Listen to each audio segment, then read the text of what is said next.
మారుతున్న కొద్దీ కొత్త రుచులు వచ్చి పాత రుచులు కనుమరుగయ్యాయి. అలాంటి వాటిలో పనసాకు పొట్టికలు ఒకటి. పనసబుట్టలు ఉత్తరాంధ్ర వారి ప్రత్యేక వంటకం. వినాయక చవితికి తప్పక వండుతారు. లేత పనసాకులను బుట్టలా కుట్టి అందులో పిండి వేసి ఆవిరి మీద ఉడికిస్తారు.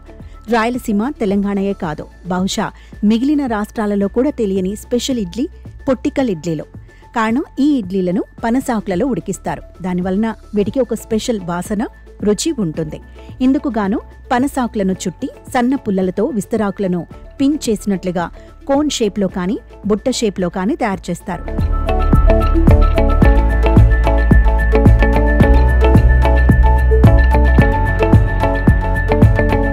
అందులో ఇడ్లీ పిండి వేసి మామూలుగానే ఇడ్లీ కుక్కర్లో ఉడికిస్తారు. పనసాకులు తెచ్చుకుని ఇలా తయారు చేసి కానీ ఇడ్లీలు రెడీ కావు. కాబట్టి ఈ ఇడ్లీల ధర మామూలు ఇడ్లీల కన్నా కొంచెం ఎక్కువే ఉంటుంది. పొట్టికలను కొందరు కొట్టక బుట్టలని, మరికొందరు కొట్టుంగ బుట్టలని పిలుస్తుంటారు. ఇది ఇడ్లీనే.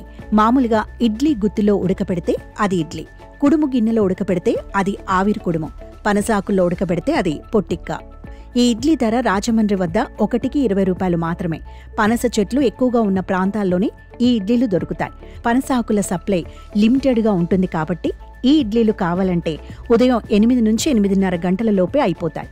కాబట్టి త్వరగా వెళితేనే అవి దొరుకుతాయి. ఇలా ఆకులను చుట్టి ఇడ్లీలు చేయడం కోనసీమకే పరిమితం కాలేదు. కర్ణాటకలో మంగళూరు, ఉడిపిలలో కూడా చేస్తున్నారు.